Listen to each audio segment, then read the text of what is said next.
Assalamualaikum warahmatullahi wabarakatuh. Salam sejahtera untuk kita semua. Perkenalkan, nama saya Muhammad Fatur Rahman, mahasiswa PPG Calon Guru angkatan tahun 2024 yang LPTK di Universitas Muhammadiyah Prof. Dr. Hamka. Nomor induk mahasiswa saya 24011564990. Pada hari ini, saya akan memaparkan hasil pemahaman saya mengenai filosofi pendidikan Indonesia. Video presentasi mata kuliah Filosofi Pendidikan Indonesia yang berjudul mengenai presentasi reflektif implementasi materi LMS di lingkungan sekolah. Jadi, video ini berisi tentang materi tentang topik 1 sampai topik 4 pada mata kuliah Filosofi Pendidikan Indonesia, di mana akan berkaitan dengan hal apa yang ditemukan di sekolah PPL saya, SDN Gedong 05 Pagi. Oke, pertama-tama kita akan membedah pada topik 1. Deskripsi dan temuan di sekolah. Berdasarkan pengalaman dan pemahaman saya setelah mempelajari pada topik 1 ini, di mana pada topik 1 ini menggambarkan bagaimana perjalanan sistem pendidikan di Indonesia dalam merubah pembelajaran yang awalnya terbelenggu hingga pembelajaran menjadi merdeka.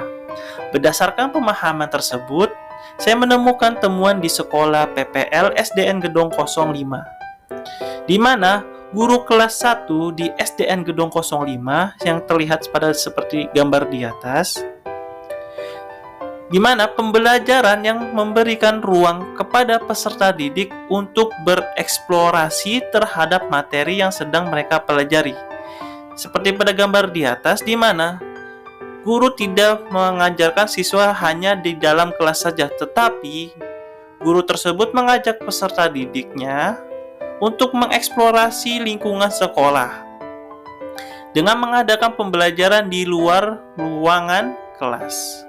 Tentu hal ini relevan dengan materi pada topik 1 yang menyatakan bahwa pembelajaran tidak membuat peserta didik merasakan terbelenggu, tetapi buatlah pembelajaran peserta didik akan merasakan kemerdekaan dalam mengeksplor pembelajaran yang mereka pelajari. Oke, selanjutnya kita akan membedah pada topik 2. Deskripsi dan temuan di sekolah.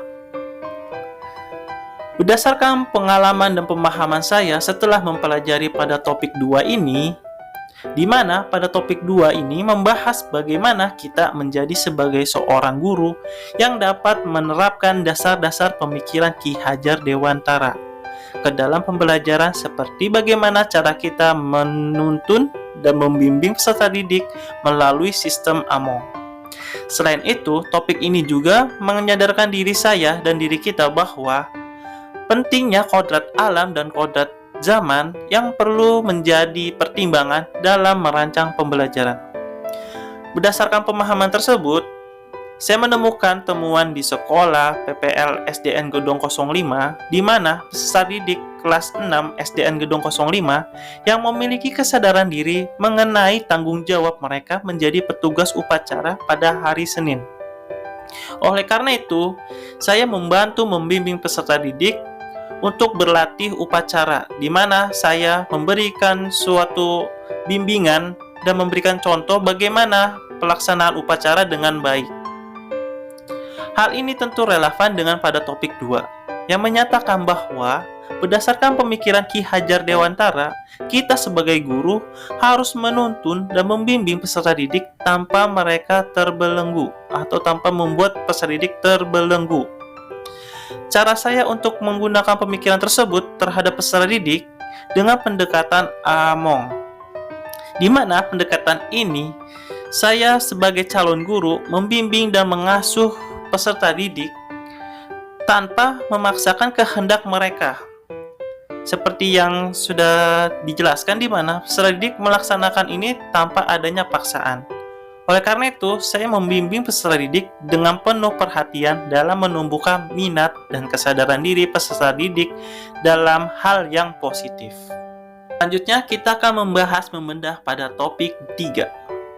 Deskripsi dan temuan di sekolah.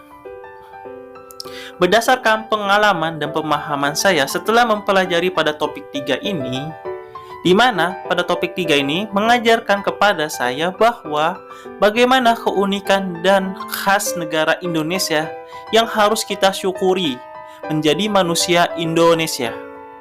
Di mana dengan kita memahami karakteristik manusia Indonesia, tentu akan sangat membantu kita dalam merancang rencana pembelajaran yang relevan dengan kehidupan peserta didik, serta kita dapat menciptakan rancangan pembelajaran yang kontekstual sehingga pembelajaran akan menjadi lebih bermakna. Berdasarkan pendapatan tersebut, saya menemukan temuan di sekolah PPL SDN Gedong 05 di mana peserta didik bernama Kevin dan Rizky yang memiliki keragaman terlihat akrab seperti pada gambar di atas, di mana peserta didik tersebut memiliki keragaman yang sangat banyak seperti berdasarkan suku, agama, ataupun latar belakang orang tua, tempat tinggal, dan lain-lainnya. Tetapi di gambar tersebut menggambarkan bagaimana peserta didik tersebut akrab tanpa memerlukan adanya perbedaan tersebut. Bahkan mereka merupakan menjadi sahabat. Tentu keragaman yang terjadi tersebut membuat mereka menjadi bersatu tanpa merasakan namanya perbedaan. Tentu hal ini relevan dengan pada topik 3. Perlunya kita sebagai guru memahami dan mengamati lebih dalam lagi untuk kita bisa membentuk karakter peserta didik menjadi sesuai dengan nilai-nilai bangsa Indonesia, yaitu nilai-nilai Pancasila, serta membuat peserta didik kita menjadi generasi penerus yang mampu berkarakter dalam menghadapi tantangan di masa depan. Oke, selanjutnya kita akan membahas topik 4. Kita akan membedah pada topik 4 ini deskripsi dan temuan di sekolah. Ringkasan pada topik 4 ini, di mana berdasarkan pengalaman dan pemahaman saya, bahwa pada topik 4 ini membahas mengenai Pancasila sebagai fondasi pendidikan Indonesia. Profil pelajar Pancasila dikembangkan untuk membentuk karakter peserta didik di Indonesia dalam mencerminkan penerapan nilai-nilai Pancasila dari 7 dimensi utama seperti beriman, bertakwa kepada Tuhan Yang Maha Esa, dan berakhlak mulia, berbinekaan, gotong royong, mandiri, bernalar kritis, serta kreatif. Maka perlunya pendidikan berbasis karakter dalam pembelajarannya dapat menanamkan sikap jujur, bertanggung jawab, empati, dan disiplin dalam setiap aspek pembelajarannya. Berdasarkan pemahaman tersebut, saya menemukan temuan di sekolah PPL SDN Gedong 05, di mana di SDN Gedong 05 ini menjadikan Pancasila sebagai landasan dalam mencerminkan nilai-nilai Pancasila. Hal ini terlihat di mana nilai persatuan yang terrealisasikan sikap gotong royong terlaksana dengan sangat baik. Seperti pada gambar di atas, di mana ada siswa dan guru yang saling bekerja sama dalam mencapai tujuan yang sama. Hal ini dibuktikan guru dan peserta didik saling membantu menyusun acara untuk mempersiapkan peringatan upacara Sumpah Pemuda. Tentu hal ini relevan dengan topik 4 berdasarkan pemahaman yang saya pahami yang menyatakan bahwa sistem pendidikan di Indonesia berlandasan dengan nilai-nilai Pancasila yang membentuk karakter peserta didik. Oke, berdasarkan pemahaman dan pengalaman saya, pembelajaran dari topik 1 sampai topik 4 tentu akan menghasilkan refleksi dan pembelajaran yang saya dapatkan. Yang pertama, pembelajaran yang saya dapatkan dari mempelajari topik 1 sampai topik 4, di mana hal yang saya dapatkan pada mata kuliah ini tentu sangat banyak, di mana saya akan menjadi guru dan agen perubahan yang harus mampu mendidik peserta didik menjadi berkarakter Pancasila dan membuat peserta didik merasa termotivasi dalam mengembangkan kemampuannya, sehingga perlunya menciptakan lingkungan pembelajaran yang yang tidak membuat peserta didik merasa terbelenggu atau membelenggu peserta didik. Selain itu, ada juga tantangan dan solusi yang saya paparkan pada refleksi pembelajaran video ini, di mana seperti yang kita ketahui, seiring perkembangan zaman, maka akan semakin kompleks problem atau permasalahan dan tantangan yang dihadapi oleh guru maupun peserta didik. Oleh karena itu, kita sebagai guru akan selalu haus dengan namanya perkembangan pemahaman, dan juga harus mampu mengikuti kodrat zaman. Jadi kita sebagai guru harus up to date.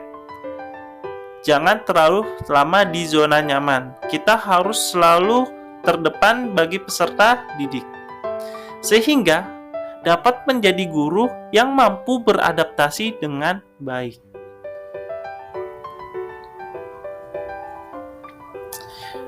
Oke, sampai pengunjung waktu pemaparan, kita udah sampai penutup.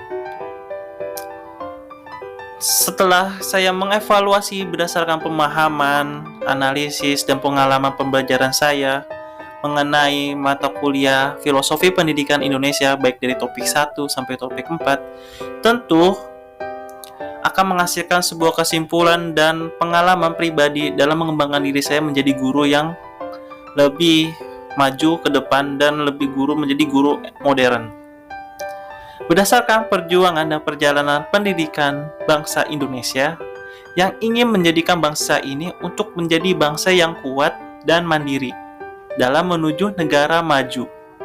Seperti bagaimana upaya pemerintah Indonesia yang selalu menyesuaikan sistem pendidikan berdasarkan perkembangan zaman dan teknologi.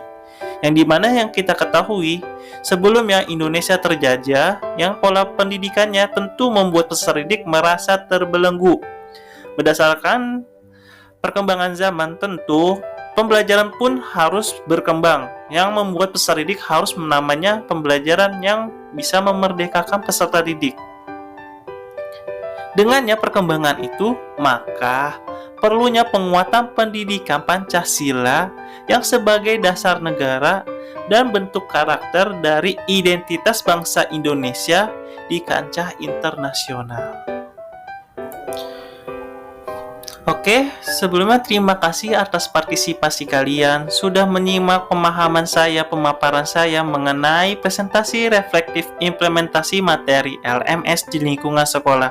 Sebelumnya terima kasih dan mohon maaf bila ada salah kata atau pengucapan yang menyinggung perasaan para pemirsa dan para penyimak. Billahi taufiq wal hidayah. Wassalamualaikum warahmatullahi wabarakatuh.